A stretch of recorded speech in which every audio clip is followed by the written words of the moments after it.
ठीक हो गया। तो रेजोनेंस हम स्टार्ट करेंगे। सबसे पहले बात की जाए रेजोनेंस की।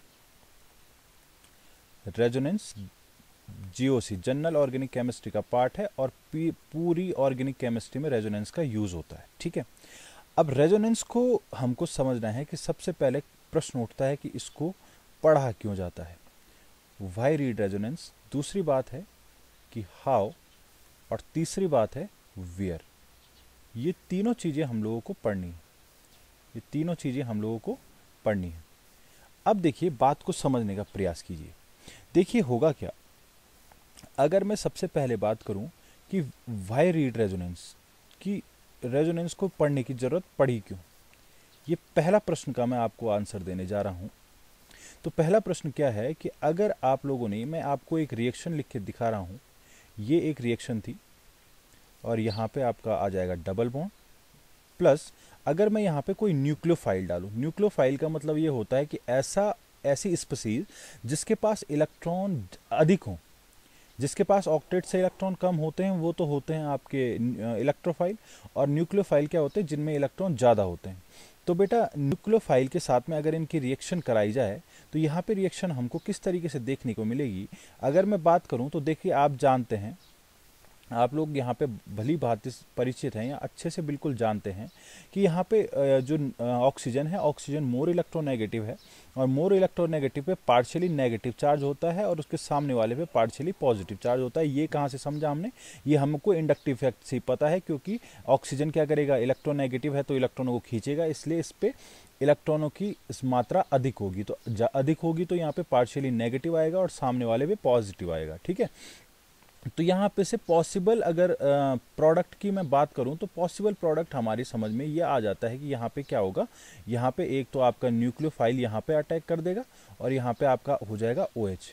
तो बेटा यहाँ ये बात तो हमको पता थी, पर जब एक्सपेरिमेंटली देखा गया तो यहाँ पर एक और प्रोडक्ट आपका जनरेट हो रहा था, यहाँ पे एक और प्रोडक्ट बन रहा था जिसमें आपका न्यूक्लियोफाइल कुछ इधर जुड़ा हुआ था और यहाँ पे आपका ऊपर की साइड में डबल बॉन्ड O था। तो बेटा ये चीज़ कहाँ से पता लगेगी, ये चीज़ तो हम पहला वाला प्रोडक्ट तो हम सोच रहे थे कि इस तरह का प्रोडक्ट बन जाएगा, पर ये दूसरा प्रोडक्ट जो बना ये कहाँ से बना, ये हमको पता चला, ये तो हमको पता चला एक्सपेरिमेंट से पता चला, पर आया कहाँ से। देखिए, इस प्रॉपर्टी को समझने के लिए हमको रेजोनेंस की ज़रूरत पड़ेगी, यानी रेजोनेंस का बेसिक अगर हम समझे कि रेजोनेंस को पढ़ने की ज़रूरत पड़ी क्यों, तो रेजोनेंस को पढ़ने की जरूरत इसलिए पड़ी बच्चों, क्योंकि ये वाला केवल ये सिंगल स्ट्रक्चर आपके इसकी सारी प्रॉपर्टीज को डिस्क्राइब नहीं कर सकता या डिफाइन नहीं कर सकता। देखिए, अगर मैं बात करूँ इसके रेजोनेटिंग स्ट्रक्चर की, जो ऊपर मैंने बनाया हुआ है, इसके रेजोनेटिंग स्ट्रक्चर की बात करूँ, इसके अगर रेजोनेटिंग स्ट्रक्चर की बात की जाए, यहाँ पे रेजोनेटिंग स्ट्रक्चर की अगर पहले वाले की बात की जाए तो रेजोनेटिंग स्ट्रक्चर में होगा क्या, आप क्या करेंगे, यहाँ पे डबल बॉन्ड O था और यहाँ पे डबल बॉन्ड था। देखिए, दो टाइप के इसके रेजोनेटिंग स्ट्रक्चर बन जाएंगे। एक में तो ये अगर डबल बॉन्ड इधर शिफ्ट हो जाए तो यहाँ पे ऑक्सीजन के ऊपर नेगेटिव चार्ज आ जाएगा, ऑक्सीजन पे आ जाएगा नेगेटिव चार्ज, इधर आ जाएगा आपका डबल बॉन्ड। ठीक है, इधर आ जाएगा आपका डबल बॉन्ड और यहाँ पे आ जाएगा आपका पॉजिटिव चार्ज। एक रेजोनेटिंग स्ट्रक्चर तो ये हो गई, इसको हम फर्स्ट बोल देते हैं। और यहाँ पे मेरे पास स्पेस नहीं है तो मैं सेकंड वाले को इधर बना देता हूँ।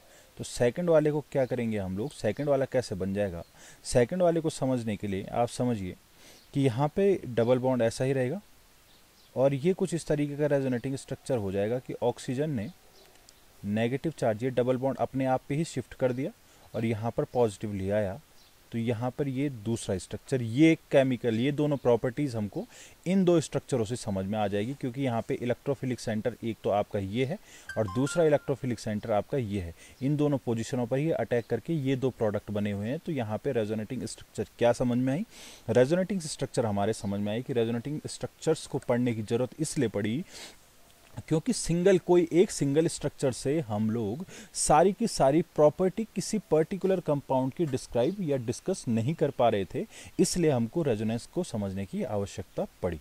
ठीक है, अब अगर मैं बात करूं अब अगर मैं बात करूं इसकी, ये क्या क्या डिफाइन करता है। दूसरी बात, अगर मैं स्टेबिलिटी की बात करूं, इसमें स्टेबिलिटी की अगर हम लोग बात करें, दूसरी बात अगर मैं किसकी करूं, स्टेबिलिटी की करूं, तो स्टेबिलिटी समझने के लिए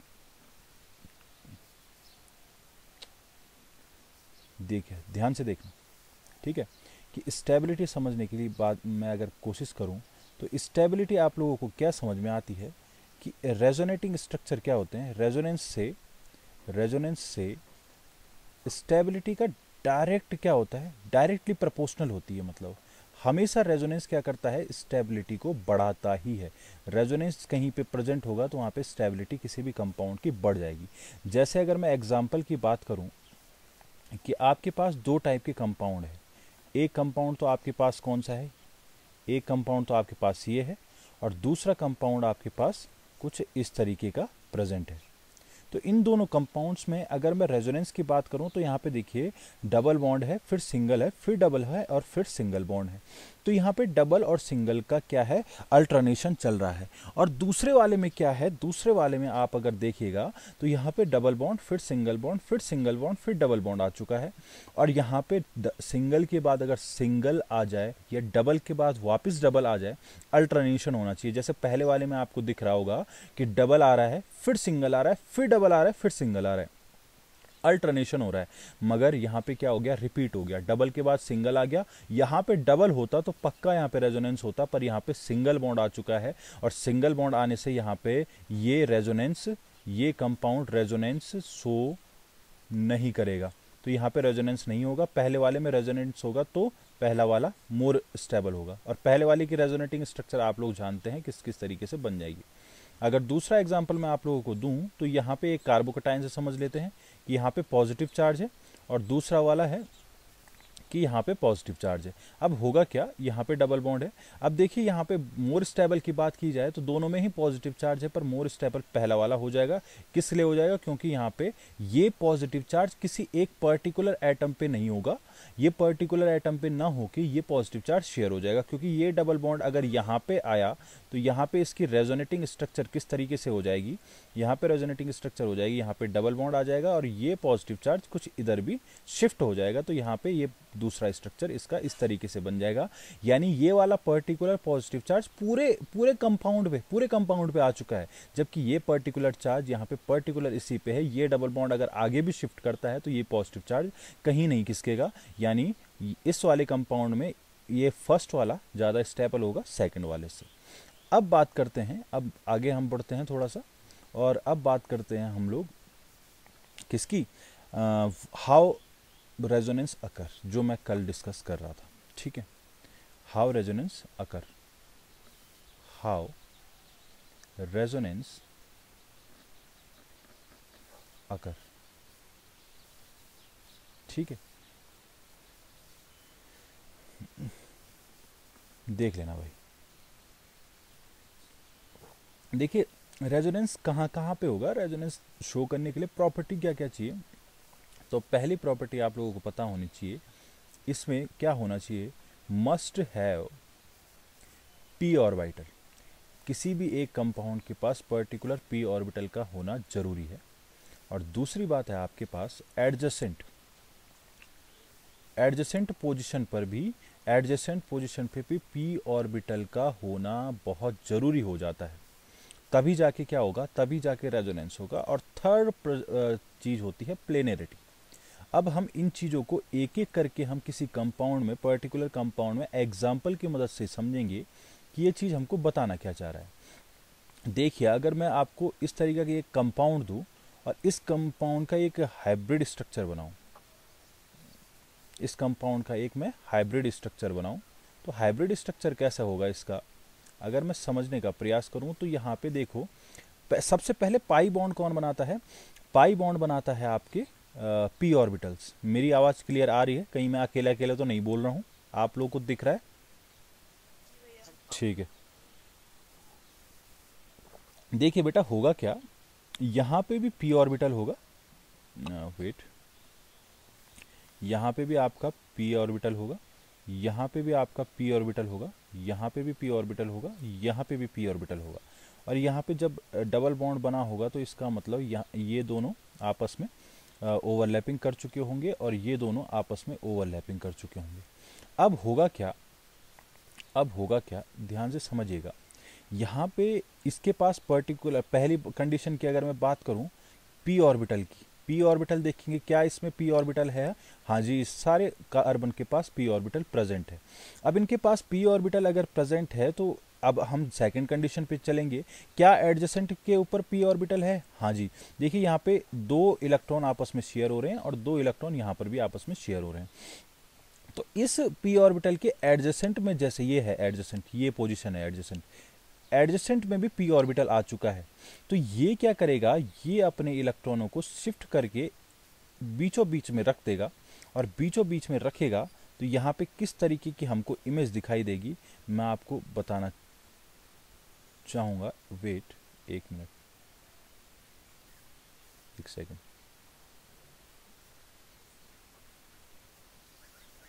देखिए यहाँ पे किस तरीके का, इसको हटाई देते हैं थोड़ी देर के लिए, ठीक।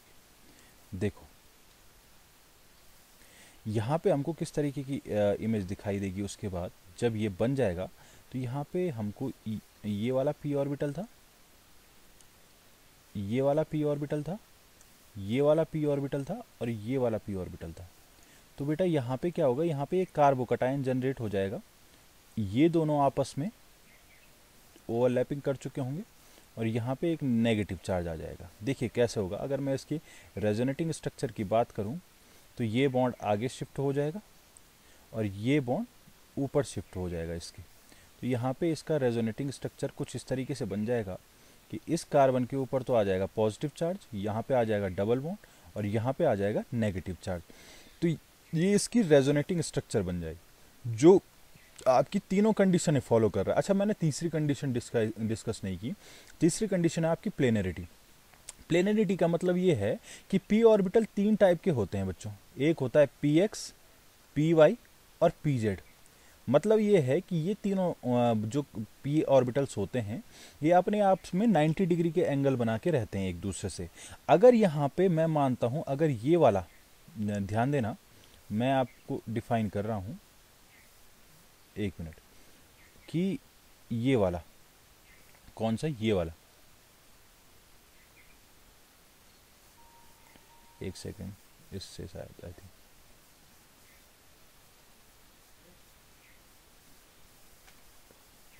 चलिए ये एरो दिख रहा है आपको,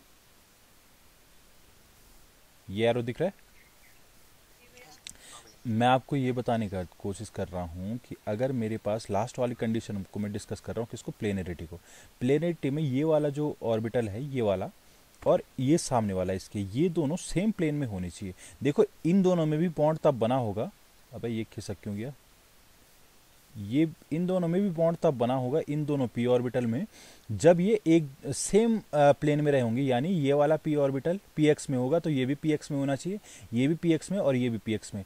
जब ये दो सामने वाले भी पी एक्स में आ जाएंगे, पी एक्स का मतलब सेम प्लेन में होंगे, और सेम प्लेन में होंगे तो आपस में ये क्या कर लेंगे, ओवरलैपिंग कर सकते हैं, ठीक है। तो प्लेनरिटी होने चाहिए, सेम प्लेन में ऑर्बिटल्स को होना जरूरी है। अब ये धीरे धीरे ये बात आपके समझ में आ जाएगी। अच्छा, ऐसी कंडीशन ले लेते हैं जहां पे ये फॉलो नहीं करेंगे, जहां पे ये फॉलो नहीं करेंगे। अच्छा, मैं दूसरी कंडीशन की बात करूं, दूसरी कंडीशन की अगर मैं बात करता हूं तो दूसरी कंडीशन लेके देख लेते हैं। देखिए दूसरी कंडीशन में क्या होगा, मैं एग्जांपल ले रहा हूं दूसरा। देखिए दूसरा एग्जांपल मैंने लिया कुछ इस तरीके से, ये एक कंपाउंड है और यहाँ पे ये डबल बॉन्ड इधर है और ये डबल बॉन्ड इधर लगा हुआ है। तो यहाँ पे देखिए, इसको मैं हाइब्रिड के फॉर्म में बनाऊंगा तो हाइब्रिड की फॉर्म में मुझे क्या दिखेगा, यहाँ पे ऑर्बिटल, यहाँ पे ऑर्बिटल, फिर यहाँ पे पी ऑर्बिटल और यहाँ पे पी ऑर्बिटल। अब यहाँ पे ये दोनों ने ओवरलैप किया, ये दोनों ने ओवरलैप किया, ये दोनों ने ओवरलैप किया और ये दोनों ने भी ओवरलैप किया। तो बेटा यहाँ पे क्या है, यहाँ पे कार्बन के पास p orbital must have p orbital. पहली कंडीशन फॉलो हो रही है, यस सर, पहली कंडीशन हमारी फर्स्ट कंडीशन हमारी फॉलो हो रही है, फर्स्ट कंडीशन। अगर मैं सेकंड कंडीशन की बात करूं तो क्या एडजेसेंट पे पी ऑर्बिटल है? नहीं सर, एडजेसेंट पे पी ऑर्बिटल हमको नहीं दिख रहा है। इस ऑर्बिटल के बाद ये वाली पोजीशन पे पी ऑर्बिटल नहीं है, तो यहाँ पे क्या होगा, सेकंड कंडीशन फेल हो चुकी है, और सेकंड कंडीशन ही फेल होगी तो यहाँ पे रेजोनेंस नहीं होगा। ठीक है, तो इतनी बात हमारी समझ में आ चुकी है कि रेजोनेंस होने के लिए यहाँ पर क्या होना चाहिए, डबल के बाद सिंगल और फिर से डबल बॉन्ड आना चाहिए, यानी अल्टरनेशन होना चाहिए। मेरे हिसाब से इतनी बात आपको समझ में आ चुकी होगी। उसके बाद बात करते हैं, उसके बाद नेक्स्ट बात क्या है, बात करेंगे वेयर रेजोनेंस अकर, कहाँ पे रेजोनेंस होता है, वेयर रेजोनेंस अकर। देखिए, वेयर रेजोनेंस अकर, रेजोनेंस कहाँ कहाँ पे होगा। देखिए, रेजोनेंस कहाँ पे होगा, रेजोनेंस समझने के लिए हमको 6 टाइप्स रेजोनेंस के होते हैं, 6 टाइप रेजोनेंस के होते हैं कि जहाँ पे हमको रेजोनेंस को समझने की जरूरत पड़ती है या रेजोनेंस वहाँ पे शो होता है। अगर मैं पहले टाइप की बात करूँ तो पहला टाइप जो आप लोगों का होता है वो होता है लोन पेयर पाई रेजोनेंस, लोन पेयर पाई रेजोनेंस। और सबसे पहले हम इसी की बातें करेंगे। सबसे पहला होता है लोन पेयर पाई रेजोनेंस। सर लोन पेयर पाई रेजोनेंस क्या है कि जब जब मेरे पास कार्बन है, डबल बॉन्ड है, फिर कार्बन है, और यहाँ पर मैं कोई एक एटम है जिसके पास एक लोन पेयर है। देखिए ध्यान से समझना, इसके पास एक लोन पेयर है, लोन पेयर। अच्छा, लोन पेयर है तो लोन पेयर क्या करेगा, मैंने आपको बताया था कि रेजोनेंस क्या है, अल्टरनेशन ऑफ बॉन्ड्स है। ये लोन पेयर यहाँ पे अपने लोन पेयर को शिफ्ट करेगा और ये वाला बॉन्ड आगे खिसक जाएगा। ये होता है लोन पेयर पाई रेजोनेंस। अगर रेजोनेटिंग स्ट्रक्चर इसका देखें तो यहाँ पे कार्बन, फिर यहाँ पे डबल बॉन्ड ना रह के सिंगल बॉन्ड रह जाएगा क्योंकि यहाँ पे ये आगे खिसक चुका है, फिर कार्बन, फिर ए, और ए और कार्बन के बीच में डबल बॉन्ड बन चुका है। चूंकि इसने अपने लोन पेयर दिए हैं तो इस पे आ जाएगा पॉजिटिव चार्ज, और यहाँ पे देखिए ये जो बॉन्ड है ये आगे कार्बन पे खिसक चुका है तो इस पे आ जाएगा नेगेटिव चार्ज। तो ये तो पहली कंडीशन है लोन पेयर पाई रेजोनेंस। अच्छा, इसको अगर हाइब्रिड फॉर्म में समझे तो होगा क्या, ध्यान से समझिएगा। अगर मैं इसको हाइब्रिड फॉर्म में बनाने की कोशिश करूं तो कार्बन था और फिर एक एटम था, इस एटम के पास भी पी ऑर्बिटल होगा, इस कार्बन के पास भी पी ऑर्बिटल होगा, और इस कार्बन के पास भी पी ऑर्बिटल होगा। तो अभी पहले क्या था, ये जो पी ऑर्बिटल थे इस कार्बन के आपस में ओवरलैप कर रहे थे, जिसके कारण पाई बॉन्ड बना हुआ था, इसके पास लोन पेयर थे। अब ये क्या है, ये ए और एटम क्या करेगा, इस ए एटम को जैसे ही अपने सामने पी ऑर्बिटल दिखेगा, देखो सबके पास पी ऑर्बिटल है, हाँ सर सबके पास पी ऑर्बिटल है।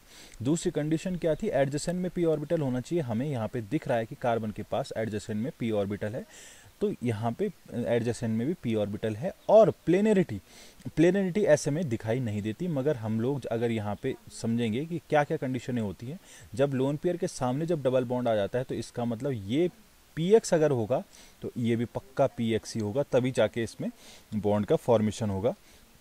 तो ये क्या करेगा, अपना यहाँ पे इलेक्ट्रॉन शिफ्ट कर देगा और ये बॉन्ड आगे शिफ्ट हो जाएगा।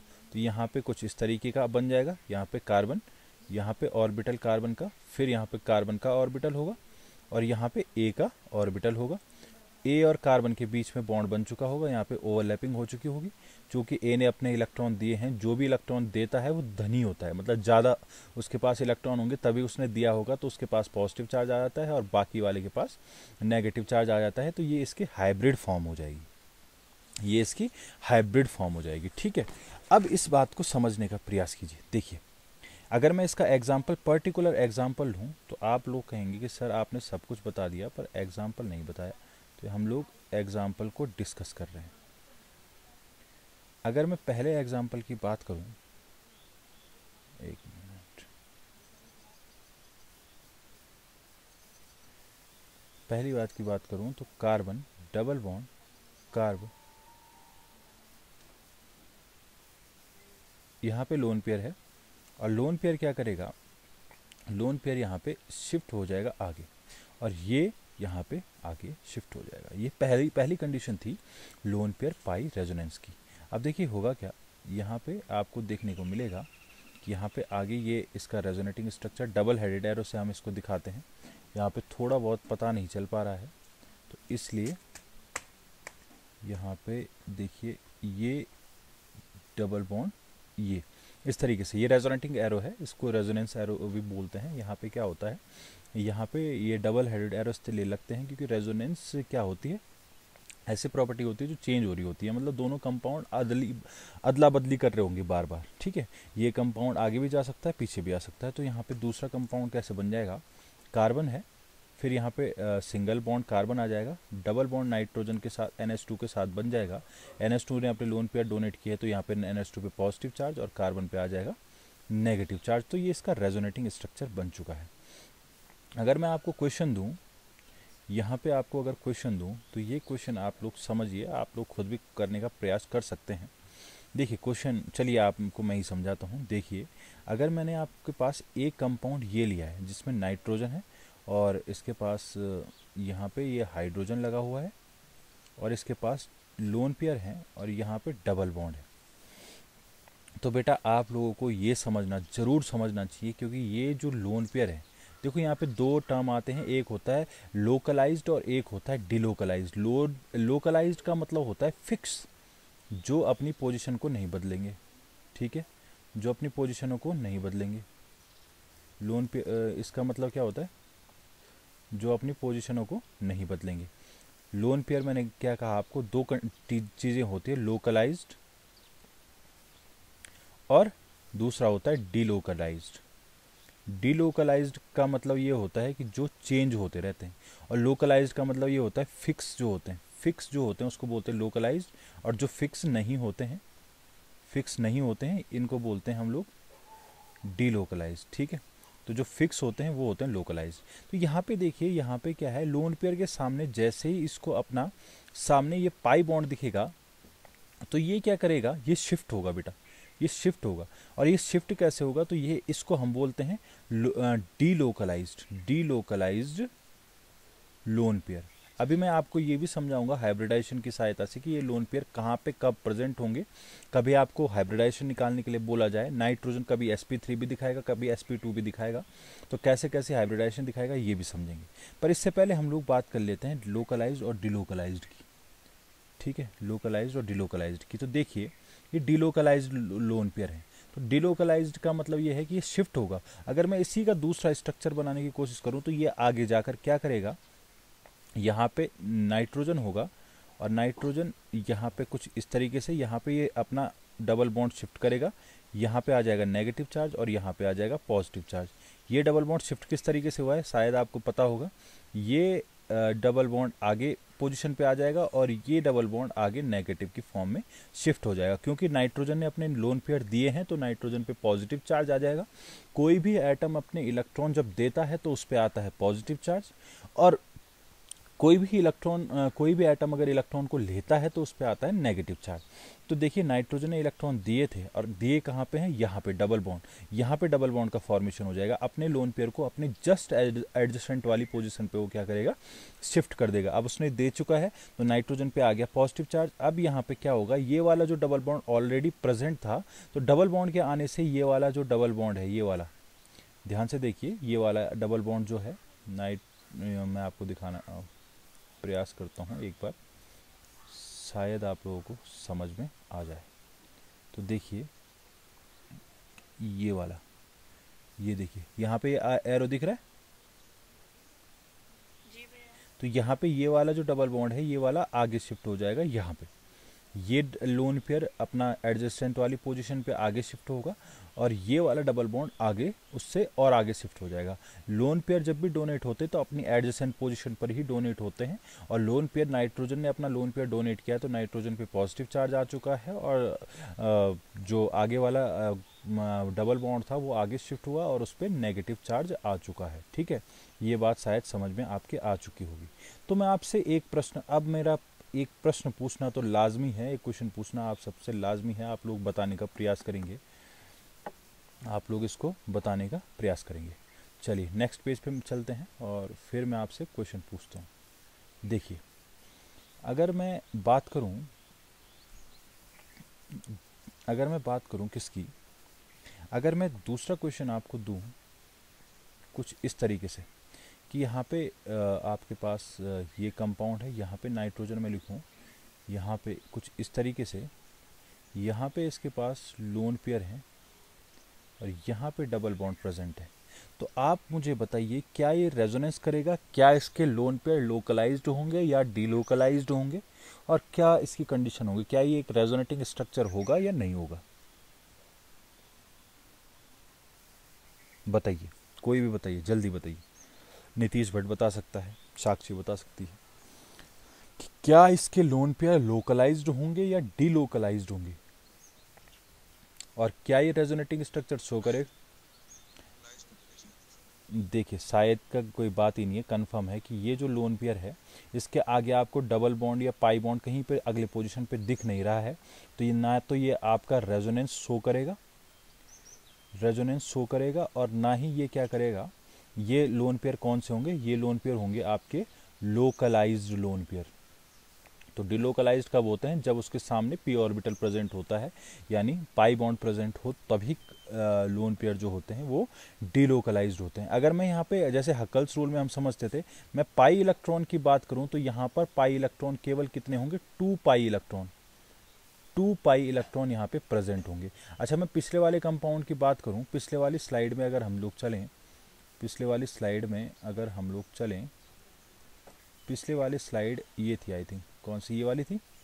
तो पिछली वाली स्लाइड में अगर मैं यहाँ पे आपको पाई इलेक्ट्रॉन पूछूं, यहाँ पे उस ऊपर वाले कंपाउंड में आपको पाई इलेक्ट्रॉन पूछूं, जैसे हकल्स रूल में हम लोग डिफाइन करते थे, तो यहाँ पे बेटा पाई इलेक्ट्रॉन हो जाएंगे 4 पाई इलेक्ट्रॉन। इस बात को ध्यान से समझना, पाई इलेक्ट्रॉन वो होते हैं जो रिंग में या हाइब्रिडाइजेशन में यहाँ इन्वॉल्व हो रहे हों।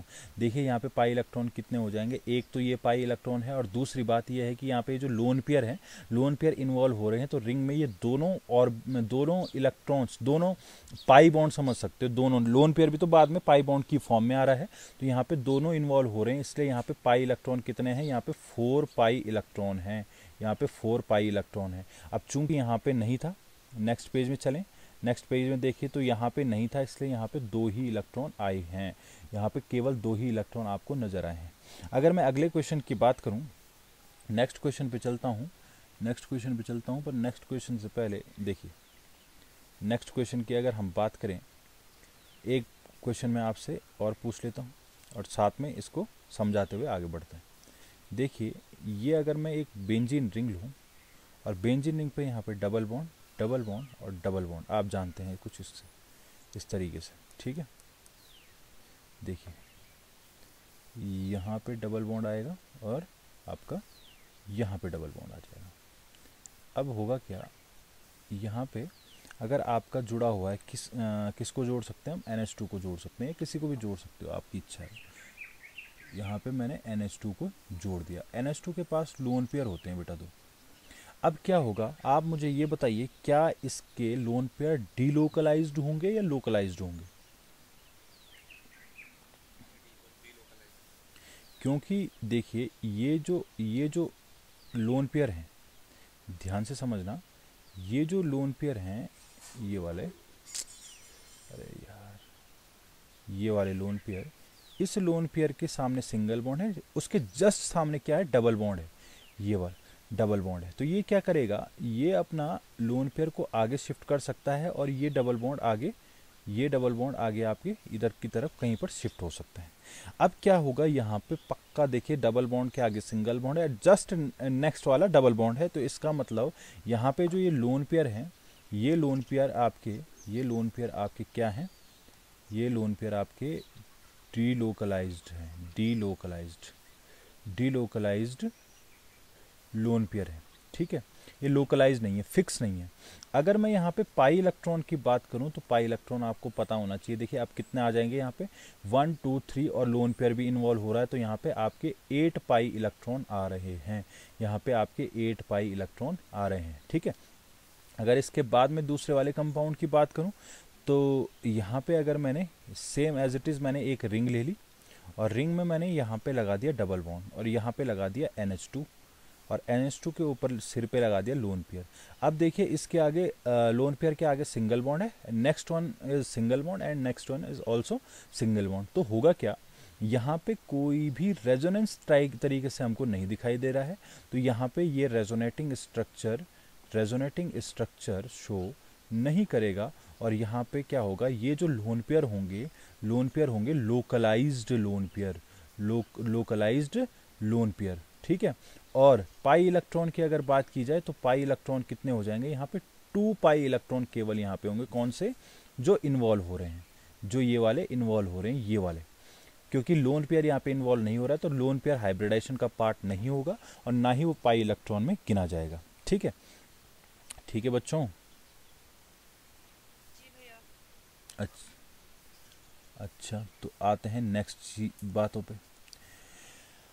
अगर मैं आपसे पूछूं कि C double bond C nitrogen और नाइट्रोजन के आगे NH2 और यहाँ पे लोन पेयर, तो मैं अगर इस नाइट्रोजन का आपको हाइब्रिडाइजेशन पूछूं तो आप क्या हाइब्रिडाइजेशन का इसका मेरे को बताओगे? पहले तो मुझे ये बताओ कि ये लोन पेयर क्या लोकलाइज्ड है या डिलोकलाइज्ड है?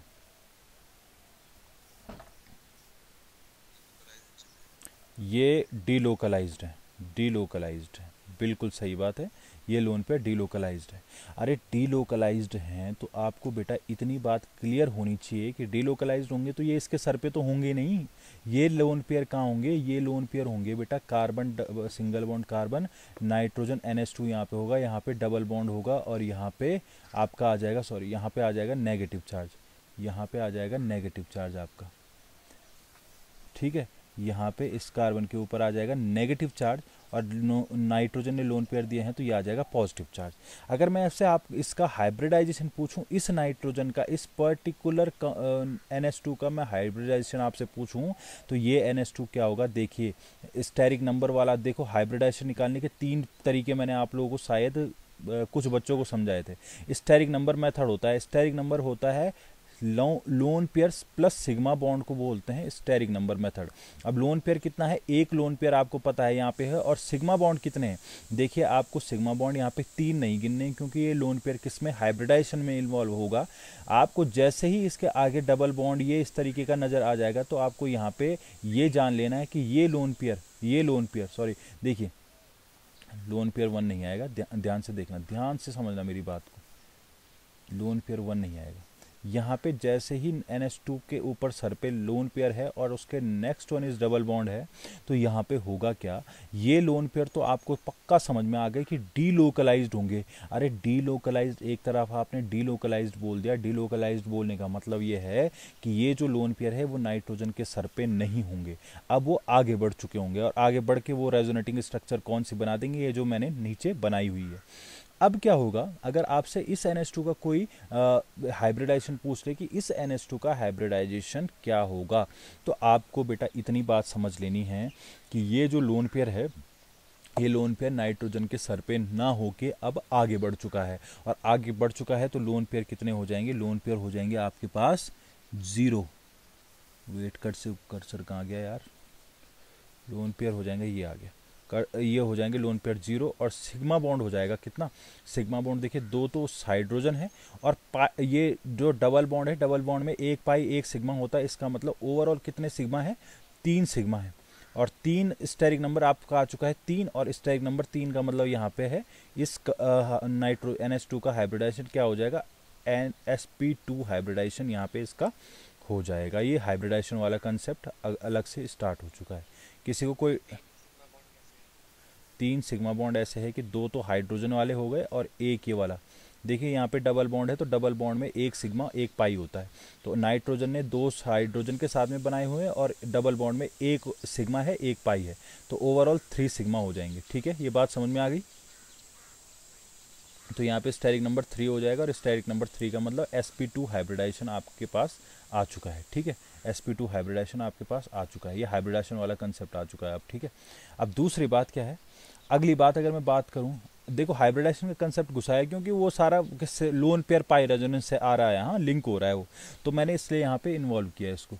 अगर मैं दूसरी बात करूँ कि यहाँ पे अगर मैं किसी एक कंपाउंड की बात करूँ, C double bond C, single bond C और उसके आगे आ जाए NH2, तो आपको पता है यहाँ पे आपसे इस NH2 का कोई हाइब्रिडाइजेशन पूछ ले तो आपको पता है लोन पेयर है, फिर सिंगल बॉन्ड है and next one is single bond, तो यहाँ पे रेजोनेंस नहीं होगा, रेजोनेंस नहीं होगा, और रेजोनेंस नहीं होगा तो रेजोनेंस के ना होने से यहाँ पे जो लोन पेयर होगा, ये लोन पेयर आपका लोकलाइज्ड लोन पेयर होगा, लोकलाइज्ड लोन पेयर होगा। और लोकलाइज्ड लोन पेयर होगा तो ये लोन पेयर पार्टिसिपेट नहीं कर रहा होगा किसमें, रेजोनेटिंग स्ट्रक्चर में, रेजोनेंस शो नहीं करेगा। तो अगर मैं इसका हाइब्रिडाइजेशन पूछूं आप लोगों से, हाइब्रिडाइजेशन पूछूं तो हाइब्रिडाइजेशन आप लोग फिर से स्टेरिक नंबर वाले मेथड से निकाल देंगे। स्टेरिक नंबर मेथड क्या कहता है, lone pair plus sigma bond गिन लो और हो गई बात खत्म। Lone pair plus sigma bond plus lone pair गिन लो तो ये हो जाएगी बात क्लियर। तो वो बोलता है अब गिन लो, यहाँ पे लोन पेयर फिक्स है, लोन पेयर कहीं हिल नहीं रहा है बेटा। ये लोन पेयर अगर डीलोकलाइज्ड होता तो गिना नहीं जाता, मगर लोकलाइज्ड है तो गिना जाएगा, 100% गिना जाएगा। तो यहाँ पे होगा क्या, यहाँ पे आपके पास एक तो लोन पेयर आ जाएगा और यहाँ पे हमारे पास 3 सिग्मा बॉन्ड है, तो यहाँ पे स्टेरिक नंबर आ जाएगा आपके पास 4, और स्टेरिक नंबर 4 के आते ही आपका हाइब्रिडाइजेशन हो जाएगा sp3 हाइब्रिडाइजेशन। नाइट्रोजन का हाइब्रिडाइजेशन इस तरीके से चेंज होता है, किसके कारण, लोन पेयर पाई रेजोनेंस के कारण। ध्यान दीजिएगा, लोन पेयर पाई रेजोनेंस के कारण हमारे पास नाइट्रोजन का हाइब्रिडाइजेशन किस किस तरीके से चेंज हो रहा है मैंने आपको बता दिया। अगर वो लोन पेयर डीलोकलाइज्ड है, तो वो लोन पेयर काउंट नहीं होंगे क्योंकि वो पाई बॉन्ड बनाने में पार्टिसिपेट कर रहे होंगे, तो वहाँ पे हमारा लोन पेयर काउंट नहीं होगा, और उसके काउंट ना होने से जो हमारी हाइब्रिडाइजेशन आएगी वो दिखेगी वहाँ पे, ठीक है। और अगर हमारे पास लोन पेयर हाइब्रिडाइजेशन में पार्टिसिपेट नहीं कर रहा है, इसका मतलब लोकलाइज्ड है, तो वो लोन पेयर की फॉर्म में गिना जाएगा, और गिना जाएगा तो जो भी स्टेरिक नंबर आएगा उस तरीके से हमारा हाइब्रिडाइजेशन निकल कर आ जाएगा, ठीक है। अब मैं पर्टिकुलर हाइब्रिडाइजेशन की बात कर रहा हूँ, हाइब्रिडाइजेशन, और ये हाइब्रिडाइजेशन मैं आपको ओवरऑल क्यों समझा रहा हूँ इस बात का ध्यान दीजिएगा बच्चों। ये हाइब्रिडाइजेशन समझाया जा रहा है आपको केवल इसलिए कि अगर आपसे कोई इन लोन पेयर को पूछ ले कि बताओ बच्चों ये लोन पेयर किस ऑर्बिटल में प्रेजेंट होंगे, sp3 में होंगे, p ऑर्बिटल में होंगे, s ऑर्बिटल में होंगे, तो ये क्लियर करने के लिए कि ये और लोन पेयर किस ऑर्बिटल में होंगे, आपको हाइब्रिडाइजेशन का कंसेप्ट आना बहुत ज़्यादा जरूरी हो जाता है, ठीक है। ठीक, ये समझ लो आपकी मोस्ट इंपॉर्टेंट है, ये मोस्ट इंपॉर्टेंट कंसेप्ट मैं आपको बताने जा रहा हूँ, और ये कंसेप्ट आपको अच्छी खासी जगह नहीं मिलेगा बेटा, ये बात ध्यान दे लेना। आपके लिए ढूंढ के कहाँ कहाँ से लाते हैं चीज़ें। देखो ये है मोस्ट इंपॉर्टेंट कंसेप्ट आपका। देखो हाइब्रिडाइजेशन, कुछ बच्चों को तो मैंने, जब मैं ये कुछ थे पढ़ने वाले जिनको JEE वाले थे या आए थे, तो इनको मैंने कुछ हाइब्रिडाइजेशन का वो बताया था, केमिकल बॉन्डिंग। तो अगर मैं हाइब्रिडाइजेशन की बात करूं, और हाइब्रिडाइजेशन में बात करता हूं मैं कार्बन की, कार्बन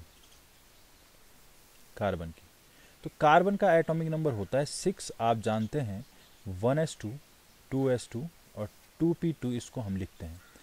अब ग्राउंड स्टेट अगर बात करें, ग्राउंड स्टेट की बात करें, तो ग्राउंड स्टेट में ये कुछ यहाँ पे ये 2s ऑर्बिटल है, और यहाँ पे 2p ऑर्बिटल हो जाएगा,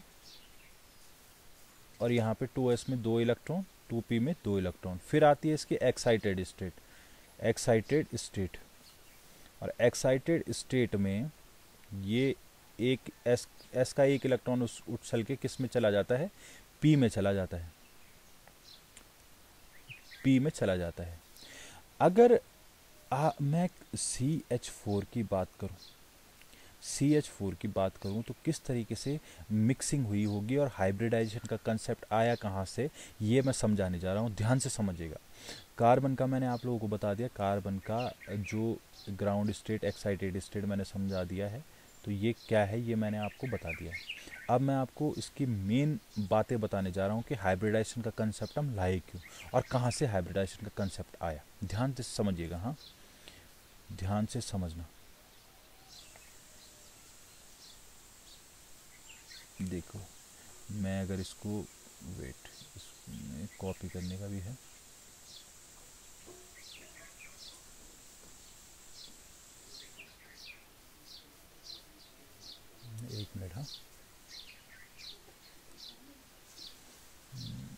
7 हो चुके हैं, छठवें वाले में।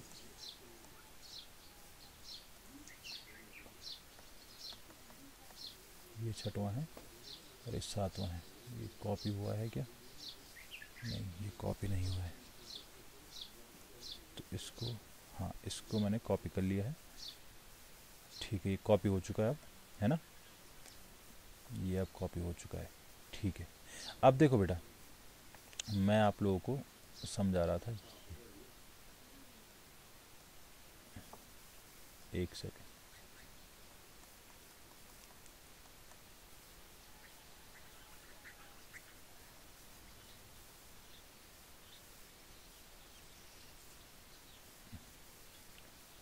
ठीक है, इसको भी मैं मिटा रहा हूँ।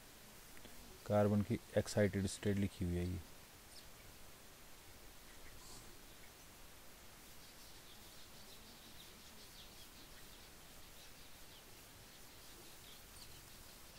ठीक है,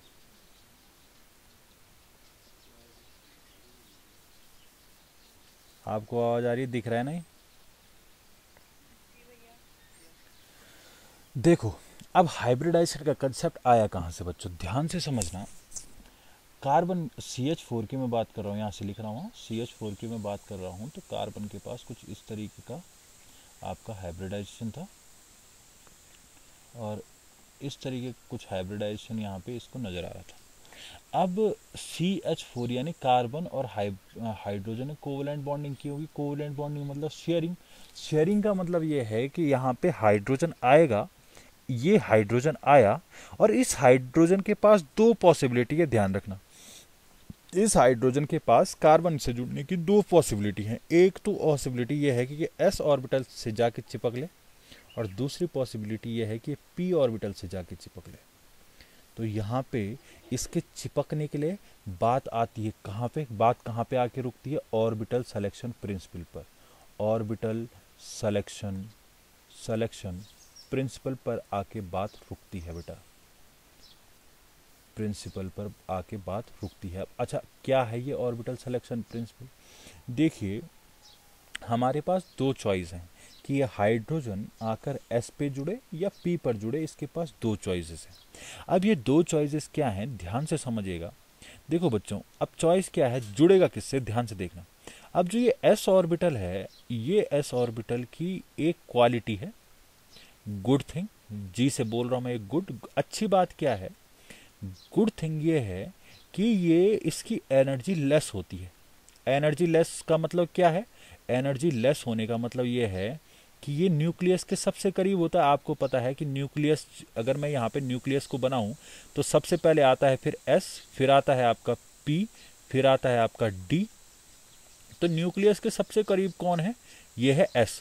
और न्यूक्लियस के करीब रहेगा तो इसमें एट्रैक्शन ज़्यादा रहेगा और एट्रैक्शन से क्या आती है? स्टेबिलिटी, और स्टेबिलिटी से एनर्जी घटती है। तो S की एनर्जी हमेशा कम रहती है बच्चा, समझ रहे हो? S की एनर्जी हमेशा डाउन रहती है, कम रहती है। तो इसकी अच्छी बात यह है कि इसकी एनर्जी कम है। और बैड थिंग ये है, बुरी बात ये है, बुरी बात ये है कि ये गोल मटोल सा है, शेपलेस है, शेपलेस है, ये शेपलेस है। देखो बच्चों, ये इसकी क्वालिटी भी है और बुराई भी है। मैंने आपको दोनों बताई। देखो, अच्छी बात है, बुरी बात है, सब आपको पता होनी चाहिए, क्योंकि आपको तो इससे शादी करनी है नहीं। आपको तो इससे शादी करनी है नहीं। शादी किसको करनी है? हाइड्रोजन को करनी है।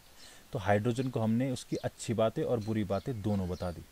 अच्छी बातें और बुरी बातें हमने हाइड्रोजन को उसकी दोनों बता दी। उसके बाद उसकी चॉइस है, मनना है तो मरे, ना मनना हो तो ना मरे।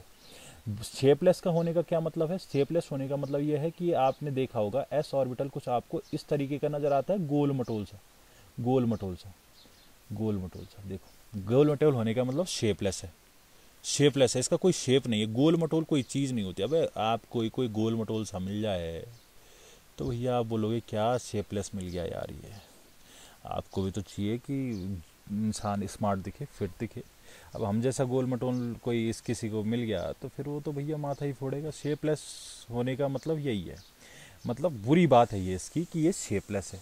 अच्छा, पी ऑर्बिटल की अच्छी बात और बुरी बात क्या है? पी ऑर्बिटल की अच्छी और बुरी बात मैं आपको दोनों बताता हूँ। पी ऑर्बिटल की अच्छी बात है आपका कि पी ऑर्बिटल के पास शेप है, शेप। अच्छी बात है ये, इसकी गुड थिंग है ये, गुड गुड बात ये है इसकी कि ये क्या है, शेप है इसके पास। देखा है ना, ये ऐसा होता है, डायरेक्शनल नेचर का है। पता लग रहा है कि ये इसका मुंह किधर की साइड जा रहा है, ये इधर की साइड में जा रहा है और ये इधर की साइड में जा रहा है, पता लग रहा है। इसका शेप हमको पता है बिल्कुल, इसका शेप, ये शेप है इसकी, अच्छी बात ये है, क्वालिटी है इसकी। अच्छा बुरी बात क्या है, बैड थिंग इसकी क्या है? बुरी बात बच्चों इसकी ये है कि इसकी एनर्जी ज़्यादा है, इसकी एनर्जी ज़्यादा है, ज़्यादा, ठीक है, ज़्यादा है। अब इसमें हमको समझना क्या है, देखो मैं आपको बहुत पते की बात बता रहा हूँ, ध्यान से समझना। हमारे पास एस की भी अच्छी बात बुरी बात है और पी की भी अच्छी बात और बुरी बात हमको दोनों पता है। तो होगा क्या, ध्यान से समझना, ध्यान से समझना। हाइड्रोजन आखिर जाए किस पे? हाइड्रोजन लेस एनर्जी वाले को प्रेफर करे, और लेस एनर्जी वाले को प्रेफर करता है तो उसको सामना करना पड़ता है शेपलेस का। और अगर अच्छी बात में अगर वो शेप देखे तो वो शेप में जाए तो उसको फिर ज़्यादा एनर्जी का सामना करना पड़ता है। तो आखिर उसके पास चॉइस क्या है, वो जाए किसके पास? तो देखिए, जाने का उसका एक रास्ता बचता है। वो अगर मैं आपको एग्जाम्पल की मदद से समझाऊं, एग्जाम्पल की सहायता से आपको समझाने का प्रयास किया जाए कि ये है आप में से कोई, यहाँ पे कोई एक कन्या है, सुंदर सी कन्या, ठीक है, ये कन्या है, इसके पास शादी के दो रिश्ते आते हैं, पहला रिश्ता और दूसरा रिश्ता। पहले रिश्ते में क्या है, पहली कंडीशन है, पहली बार में दो रिश्ते आए हैं। अब एक के पास क्या है, एक के पास आपका, एक की सैलरी है 20 के और दूसरे की सैलरी है 22 के। और दोनों का क्या है, दोनों का देखो, एक है, देखें ध्यान से, ये है मोटा ताजा, मोटा है ये, मोटा गोल मटोल सा, और ये है आपका फिट स्मार्ट है ये। अब देखो यहाँ पे बेटा, आपको भी पता है और कोई गधा भी बता देगा कि 2000 रुपये में कोई खासा फर्क पड़ेगा नहीं। तो कोई भी चाहेगा यार, हमको जब 2000 रुपये जोड़ के स्मार्ट मिल रहा है तो कोई भी चाहेगा कि हम स्मार्ट को चॉइस करें, स्मार्ट को चुनें। पहली कंडीशन मैंने आपको बता दी आम लाइफ से जोड़ के, कि आपके पास दो रिश्ते आए शादी के। एक तो है आपका भैंस जैसा बना हुआ, मोटा ताजा, जिसके गाल निकले हुए हैं, ठीक है, पेट निकला हुआ है। तो ऐसा इंसान आए जिसकी सैलरी 22,000 रुपये है, और कोई ऐसा इंसान आ जाए जिसकी केवल 20,000 रुपये है, मगर वो स्मार्ट है, ध्यान से देखना, वो स्मार्ट है, देखना। सॉरी, ये मैंने गलत लिंक कर दिया इसको मैं समझाना चाह रहा था आपको। यहाँ पे ऊपर वाला मोटा होगा, नीचे वाला पतला होगा, देखना। 22 के वाले में एग्जाम्पल को समझने का प्रयास करना। 22 वाले में तो है स्मार्ट मिल रहा, 20 वाले में है स्मार्ट मिल रहा, 22 वाले में है मोटा मिल रहा, सांड सा बिल्कुल। तो बेटा यहाँ पे क्या होगा, चॉइस क्या होगी? देखो 2000 रुपये में कोई फ़र्क तो पड़ेगा नहीं।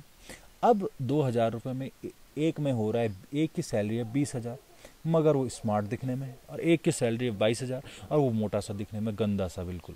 तो कोई भी चाहेगा कि यार 2000 में कोई खासा फ़र्क पड़ेगा नहीं, तो वो क्या कर लेगा, वो फर्स्ट वाले को चुन लेगा जो स्मार्ट दिख रहा होगा। दूसरी बात क्या हो गई, दूसरी बार कभी आपके पास ऑप्शन आए शादी का, और पहला ऑप्शन आपके पास आ जाए कि आपके पास बिल्कुल 20K वाला यही लड़का है जिसकी 20,000 रुपये सैलरी है और ये बिल्कुल स्मार्ट दिखने में है। और दूसरी बात, आपके पास कुछ ऐसा रिश्ता आ जाए जिसकी सैलरी आपके पास 20 करोड़ रुपीस है, देखो, और ये बिल्कुल मोटा सा है, सांड सा है, बेकार सा दिखता है। तो बेटा इसमें कोई गधा भी बता देगा कि आप लोग किसको चॉइस करोगे। आप लोग सोचोगे भाड़ में गया स्मार्टनेस, भाड़ में गया लुक्स। आपको पता है कि अगर पैसा रहा तो सब कुछ आ जाएगा। तो बेटा कोई भी गधा भी बता देगा, अरे फिर तो क्या ही फ़र्क पड़ता है, फिर तो लड़का ना भी हो, आपको कोई फ़र्क नहीं पड़ेगा। आप बोलोगे चलो पैसा तो मिल रहा है ना, तो आप लोग बोलोगे कि हम लोग चुन लेंगे इसी को, क्योंकि अब हमारे लिए ये मैटर नहीं करता, अब हमारे लिए मैटर करता है ये। तो यानी ऑर्बिटल सिलेक्शन क्या होता है? ऑर्बिटल सिलेक्शन का मतलब ये होता है कि एस के पास अच्छी बात थी एनर्जी का कम होना, और पी के एस के पास बुरी बात क्या थी, ध्यान से देखना। एस के पास अच्छी बात थी उसका एस के पास अच्छी बात थी, हो गया सेलेक्ट। देखो एस के पास अच्छी बात थी उसके एनर्जी का कम होना, और बुरी बात क्या थी, बैड थिंग क्या थी, शेपलेस होना, शेपलेस होना। और पी के पास अच्छी बात थी उसका शेप होना, और बुरी बात थी उसका एनर्जी का ज़्यादा होना, ज़्यादा होना। तो ये उसकी अच्छी बुरी बातें थी।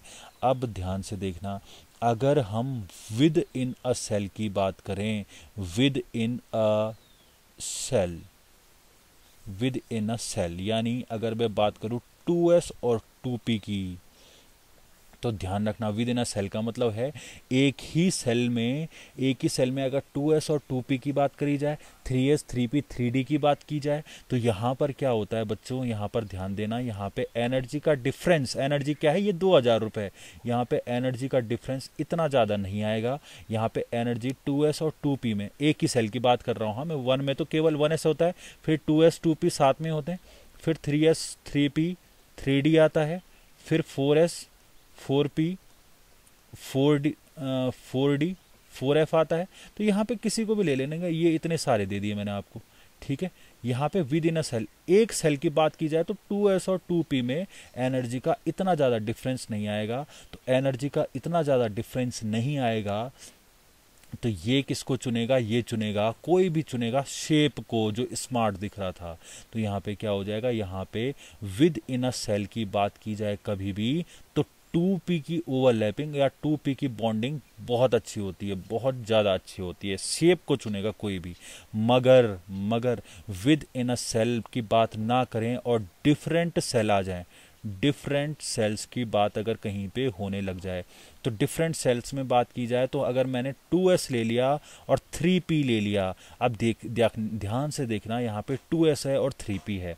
अगर डिफरेंट सेल की बात की जाए, ये सेकंड सेल है और ये थर्ड सेल है, अगर सेल की बात की जाए तो सेल में एनर्जी डिफरेंस बढ़ जाता है, मतलब ये कमाई बढ़ जाती, ये वाली बात कर रहा हूँ मैं, ये सेकंड वाली, यहाँ पे पैसे का डिफरेंस बहुत ज़्यादा आ गया, पैसे का डिफरेंस आ गया। तो कोई भी सोचेगा भाड़ में गया मोटा या स्मार्ट, भाड़ में गया कोई भी बात, हमको तो पैसे से मतलब है, तो जिधर पैसा ज़्यादा उधर स्टेबिलिटी ज़्यादा, समझ रहे हो। इसका मतलब अगर हम बात करें डिफरेंट सेल की, तो डिफरेंट सेल में क्या होगा, डिफरेंट सेल में आपको बच्चों नज़र आएगा कि डिफरेंट सेल में एनर्जी का डिफरेंस बहुत ज़्यादा होता है, और एनर्जी डिफरेंस बहुत ज़्यादा होगा तो ये किसको चुनेगा, ये चुनेगा लेस एनर्जी को। इसको फिर मैटर नहीं करता है कि वो शेप उसका क्या है या क्या नहीं है, डिफरेंट सेल में हमेशा प्रेफरेंस होती है 2s की, यानी विद इन अ सेल में ये शेप देखता है, विद इन अ सेल में चूंकि एनर्जी डिफरेंस बहुत कम होता है। कौन सा वाला केस, पहली वाली शादी का, जहाँ पे 20,000 और 22,000 रुपये सैलरी थी, तो यहाँ पे एनर्जी डिफरेंस ज़्यादा नहीं था, तो शेप को चुनेंगे। शेप मतलब स्मार्ट दिखने वाले, स्मार्ट दिखने वाला मतलब पी ऑर्बिटल, पी ऑर्बिटल मतलब जिसकी शेप है, एस तो गोल मटोल सा है, तो विद इन अ सेल में हम चुनते हैं 2p को, यानी 2p बहुत अच्छी बॉन्डिंग कर लेता है। और डिफरेंट सेल की बात की जाए तो डिफरेंट सेल में 2s और 3p में किसको चुना जाएगा, 2s को चुना जाएगा। इतनी बात आपको क्लियर हो गई, कब किसकी बॉन्डिंग अच्छी होगी, किसकी बॉन्ड, कौन अच्छा बॉन्ड बनाएगा कौन नहीं बनाएगा, इतनी बात क्लियर है। हाँ भाई। जी भैया। बेटा ये 100 पते की बात है, ये बात ध्यान रखते ना कि कहाँ पे कहाँ पे कहाँ पे कहाँ गया। ये आपका, ये आपको मैं हाईलाइट कर दूं, ये वाली जो बात है, ये वाली समझ रहे हो, ये वाली ये वाली बात डिफरेंट सेल्स वाली, ये बात 100 पते की बात है। इसका मतलब कभी भी बात की जाए तो विद इन अ सेल में एनर्जी डिफरेंस बहुत कम होता है, तो शेप को प्रेफरेंस मिलती है, और शेप को प्रेफरेंस मिलेगी तो 2p को हम प्रायोरिटी देंगे, 2p अच्छी बॉन्डिंग करेगा। और डिफरेंट सेल में बात की जाए तो डिफरेंट सेल में एनर्जी का डिफरेंस बहुत ज़्यादा बढ़ जाता है, तो जिसकी एनर्जी कम वो ज़्यादा स्टेबल, तो यहाँ पे हम लेस एनर्जी वाले को प्रेफरेंस देंगे। तो 2s कम एनर्जी का होगा, 3p ज़्यादा एनर्जी का होगा, तो 2s वाले को प्रेफरेंस दी जाएगी। अब होगा क्या, ध्यान से समझना, वापस चलते हैं उसी पे।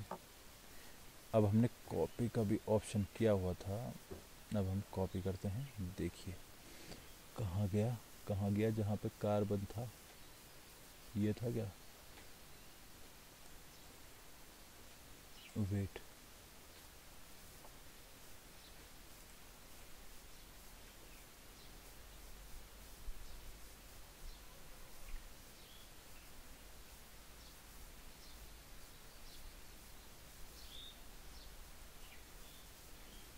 अरे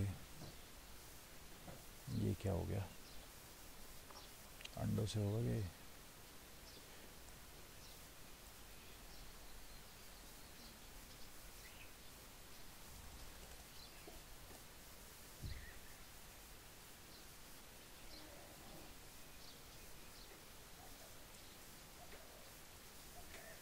चलिए छोड़िए। देखो आपको वो पता है ना, सीरियल वो पता है ना कहाँ पे क्या है सीरीज़ पूरी, तो ये समझ लेना, पेजेस गड़बड़ मत करना, कहाँ पे कौन सा है पता, ध्यान रख लेना इसको। तो ये बात आपने समझ ली। अब वापस आते हैं कार्बन पे। तो कार्बन के पास क्या है, कार्बन के पास आपके पास जो आपने देखा था, यहाँ पे 2s था और 2p था। अब 2s और 2p में हम लोगों ने देखा था यहाँ पे 1 इलेक्ट्रॉन होता है, यहाँ पे 1 इलेक्ट्रॉन, यहाँ पे 1 इलेक्ट्रॉन, 1 इलेक्ट्रॉन और 1 इलेक्ट्रॉन, ठीक है, यहाँ पे 1 इलेक्ट्रॉन होते हैं। अच्छा, अब हाइड्रोजन जब आ रहा था, मैंने हाइड्रोजन को ऑर्बिटल सिलेक्शन की कहानी समझ में आ गई। हाइड्रोजन ने कहा कि 2s और 2p की बात हो रही है, तो सेल तो n इक्वल टू तो 2 ही है, नंबर सेल तो एक ही है। और जब विद इन अ सेल की बात होती है, तो ये हाइड्रोजन समझ चुका था कि यहाँ पे विद इन अ सेल में हम किसको प्रायोरिटी देते हैं, विद इन अ सेल में एनर्जी का डिफरेंस बहुत कम होता है, और एनर्जी का डिफरेंस बहुत ज़्यादा कम होने के कारण हम प्रायोरिटी देते हैं पी को, शेप को प्रायोरिटी देते हैं। यानी यहाँ पे पी ऑर्बिटल के पास सबसे पहले हाइड्रोजन चला जाएगा। अब हाइड्रोजन पी के पास चला जाएगा तो यहाँ पे क्या करेगा, यहाँ पे ये था 1s, सॉरी यहाँ पे थे 2s, यहाँ पे था 2s, हाँ ये था 2s और ये था 2p, ये था 2s और ये था 2p। अच्छा अब देखो क्या होगा, 2s में 1 इलेक्ट्रॉन, 2p में 3 इलेक्ट्रॉन। अब हाइड्रोजन को समझ में आ चुका था कि हाइड्रोजन ने समझ लिया था कि 2s और 2p की बात हो रही है, विद इन अ सेल की बात हो रही है। विद इन अ सेल में हम शेप को लेते हैं, तो शेप का मतलब यहाँ पे हम 2p जो है वो अच्छी बॉन्डिंग करेगा, तो ये जाएगा 2p के पास। तो 2p के पास गया तो 3 हाइड्रोजन आके, एक हाइड्रोजन, दूसरा हाइड्रोजन और तीसरा हाइड्रोजन, 3 हाइड्रोजन आए, और चौथा हाइड्रोजन जैसे तैसे जुड़ ही गया, मतलब इस पे अब जुड़ ही गया। तो होगा क्या, ध्यान से बात को समझने की कोशिश करना। होगा क्या, जैसे ही ये जुड़ेगा तो हमको यहाँ पे क्या बात समझ में आ रही है, हमको यहाँ पे ये बात समझ में आई कि सर जो ये पी वाले ऑर्बिटल है ना, पी वाले के साथ में जब हाइड्रोजन जुड़ा है तो पूरे मन से जुड़ा है, यानी ये अच्छी बॉन्डिंग होनी चाहिए थी। ये बॉन्डिंग कैसी होनी थी चाहिए थी, अच्छी बॉन्डिंग होनी चाहिए थी। और ये बॉन्डिंग ये वाली थोड़ी वीक बॉन्डिंग हो जानी चाहिए थी, क्योंकि यहाँ पे हाइड्रोजन 2s में गया है तो प्रायोरिटी तो पी को देते हैं, यानी यहाँ पे थोड़ी अच्छी नहीं होनी चाहिए थी, अच्छी बॉन्डिंग नहीं होनी चाहिए थी, ठीक है। और यहाँ पे अच्छी बॉन्डिंग होनी चाहिए थी। यहाँ पे हम क्या समझे, यहाँ से कॉन्क्लूजन निकला, अगर हम समझे, अगर हाइब्रिडाइजेशन कुछ इस तरीके से हुआ है कि जहाँ पे उसने प्रायोरिटी दी हो, तो प्रायोरिटी देने के बाद क्या होगा, यहाँ पे जब ये अच्छे हैं ये बुरे हैं, तो यहाँ पे होगा क्या, यहाँ पे होना ये चाहिए था कि बॉन्ड जो एंगल्स हैं या बॉन्ड लेंथ होती हैं, जो बॉन्ड लेंथ होनी चाहिए थी वो डिफरेंट नज़र आनी चाहिए थी। क्योंकि सिंपल सी बात है, हमारी यहाँ पे समझ में ये आ चुका है कि बॉन्ड लेंथ डिफरेंट कब आएगी, बॉन्ड लेंथ डिफरेंट आएगी जब बॉन्डिंग अलग अलग तरीके से हुई हो। तो यहाँ पे अच्छी हुई है, यहाँ पे बुरी हुई है, तो इसका मतलब यहाँ पे बॉन्ड लेंथ डिफरेंट होनी चाहिए थी। बिल्कुल हम समझ गए कि बॉन्ड लेंथ को यहाँ पे डिफरेंट होना चाहिए था। और दूसरा कॉन्क्लूजन क्या निकाला हमने, क्योंकि पी ऑर्बिटल बेटा एक दूसरे से 90 डिग्री पे एंगल पे होते हैं, हाँ, पी एक्स, पी वाई और पी जेड, यहाँ पे बॉन्ड एंगल कितना होता है सबके बीच में, 90 डिग्री का। तो यहाँ पे ये तीन ऑर्बिटल हैं P X P Y P Z, तो ये इन तीनों के बीच में 90 डिग्री का बॉन्ड एंगल है। तो यहाँ पे बॉन्ड एंगल लगभग किसके approximate P P orbital involve हो रहा है, तो यहाँ पे बॉन्ड एंगल 90 डिग्री के एंगल होना चाहिए था। ठीक है, यहाँ पे बॉन्ड एंगल 90 डिग्री का होना चाहिए था बॉन्ड एंगल। मगर जैसे ही हम गए किसके पास, जैसे ही हम एक्सपेरिमेंटली हमने देखा, तो एक्सपेरिमेंटली हमको क्या नज़र आता है, ध्यान से समझना, हाँ ध्यान से समझना। मैंने हाइब्रिडाइजेशन स्टार्ट किया था, हाइब्रिडाइजेशन के बाद धीरे धीरे हम आए थे कार्बन की तरफ। कार्बन में हमने समझा, अभी तक मैं एक बार बता रहा हूँ आपको कि क्या क्या हमने देखा। हाइब्रिडाइजेशन में हम लोगों ने समझा कि CH4 लिया था, CH4 में कार्बन का 2s1 और 2p3 होता है। ठीक है, अब हाइड्रोजन के पास दो चॉइस थी, वो S में जाए या P में जाए, तो उसने उसमें जाने से पहले ऑर्बिटल सिलेक्शन प्रिंसिपल को समझना जरूरी समझा। ऑर्बिटल सिलेक्शन प्रिंसिपल में हमें ये पता चलता है कि S ऑर्बिटल और P ऑर्बिटल के पास एक अच्छी बातें हैं और एक बुरी बातें हैं। अच्छी बातें ये है कि वो उसकी एनर्जी कम होती है, और बुरी बात यह है कि S ऑर्बिटल शेपलेस है। P ऑर्बिटल के पास अच्छी बात यह है कि उसके पास शेप है, पर बुरी बात यह हो जाती है कि उसके पास क्या नहीं है, उसके पास जो नहीं है वो है उसकी मतलब एनर्जी ज़्यादा होती है। हम हमेशा लेस एनर्जी को और शेप को प्रायोरिटी देते हैं। मगर होगा क्या, दोनों में देखो, दोनों में जो अच्छी बातें हैं ना, जो दो अच्छी बातें हमको चाहिए थी, वो दोनों अलग अलग के पास है। देखो भाई, एनर्जी तो कम है किसकी, S ऑर्बिटल की, और शेप किसके पास है, P के पास है। तो अब हाइड्रोजन के पास चॉइस होती कि वो किसके पास जाए। तो मैंने आपको बताया है कि जब हम विद इन अ सेल की बात करते हैं, तो विद इन अ सेल में एनर्जी गैप कम होता है, और एनर्जी गैप कम हो तो एनर्जी गैप के कम होने के कारण हमेशा प्रायोरिटी दी जाती है शेप को। पैसा कम हो, देखो दो रिश्ते आए, दोनों रिश्तों में पैसे का डिफरेंस ज़्यादा नहीं था, तो हमेशा प्रायोरिटी दी जाएगी जो अच्छा दिखेगा। तो यहाँ पे हम प्रायोरिटी देंगे शेप का। एनर्जी का डिफरेंस बहुत कम हो विद इन अ सेल, मतलब 2s 2p 3s 3p 3d, जब भी विद इन अ सेल की बात होती है तो एनर्जी डिफरेंस बहुत कम होता है, तो वहाँ पे शेप को प्रायोरिटी दी जाती है। और जब भी एनर्जी डिफरेंस बहुत ज़्यादा हो, यानी 1s और 2p की अगर मैं बात करूँ, तो 1s और 2p में अगर मैं बात कर लूँ, तो यहाँ पे देखो पहली सेल 1s है यानी फर्स्ट सेल है, और 2p की बात करूँ तो सेकंड सेल है। तो 1s और 2p में होगा क्या, दो अलग अलग सेल है, तो एनर्जी डिफरेंस बहुत ज़्यादा होगा, और एनर्जी डिफरेंस बहुत ज़्यादा होता है तो वहाँ पे हम पैसे को प्रायोरिटी देते हैं। तो इसका मतलब जिसके पास क्या है, जिसकी एनर्जी लेस हो, एनर्जी पैसा ज़्यादा होने का मतलब एनर्जी लेस से रिलेट करना है यहाँ पे। ठीक है, तो जिसकी एनर्जी लेस हो तो वहाँ पे हम उसको प्रायोरिटी देंगे। ठीक है, यहाँ पे आप लोग समझ चुके थे। अब मैं क्या बता रहा था आपको, अब मैंने आपको लास्ट उसमें ये समझाया था कि यहाँ पे हमारे कॉन्क्लूजन क्या आना चाहिए था कि एस ऑर्बिटल पहले तो गया होगा किसके पास, पहले गया होगा वो आपका पी के पास, और पी के पास गया होगा, तो पी के पास चूंकि 2p वाला ज़्यादा अच्छी बॉन्डिंग करता है, 2s और 2p में अच्छी बॉन्डिंग कौन करेगा, 2p और 2s दोनों within a shell, second shell की बात हो रही है, तो सेकंड सेल में within a shell energy difference कम होता है। एनर्जी डिफरेंस कम होगा तो प्रायोरिटी मिलेगी शेप को। शेप किसके पास है, पी के पास है, तो पी वाले अच्छी बॉन्डिंग करना चाहिए था, और एस वाला इतनी अच्छी बॉन्डिंग नहीं करना चाहिए था। दोनों की बॉन्डिंग अलग अलग होती तो बॉन्ड लेंथ डिफरेंट होनी चाहिए थी। और दूसरी बात यह थी कि पी जो होते हैं, पी ऑर्बिटल एक दूसरे से 90 डिग्री के बॉन्ड एंगल पे होते हैं, और 90 डिग्री के बॉन्ड एंगल पे होते हैं, तो बॉन्ड एंगल यहाँ पर कितना होना चाहिए था, बॉन्ड एंगल होना चाहिए था आपका बॉन्ड एंगल होना चाहिए था आपके पास 90 डिग्री का। अब 90 डिग्री का, अब देखो लास्ट में जब हम एक्सपेरिमेंट पे गए, तो एक्सपेरिमेंट से हमको क्या पता चला, एक्सपेरिमेंट से हमको पता लगा ये बात कि जब हम CH4 की बात करने जाते हैं, तो CH4 में इस तरीके से कुछ इसका ज्योमेट्री आती है, टेट्राहेड्रल ज्योमेट्री होती है, sp3 हाइब्रिडाइजेशन होता है। तो ये बात देखना बेटा, यहाँ पे हुआ क्या, यहाँ पे होता क्या है, जैसे ही हम यहाँ पे बॉन्ड लेंथ की बात करने जाते हैं, तो एक्सपेरिमेंट से ये पता चलता है कि इसकी बॉन्ड लेंथ आइडेंटिकल है, यानी सेम है, सारी की सारी बॉन्ड लेंथ सेम हो जाएंगी।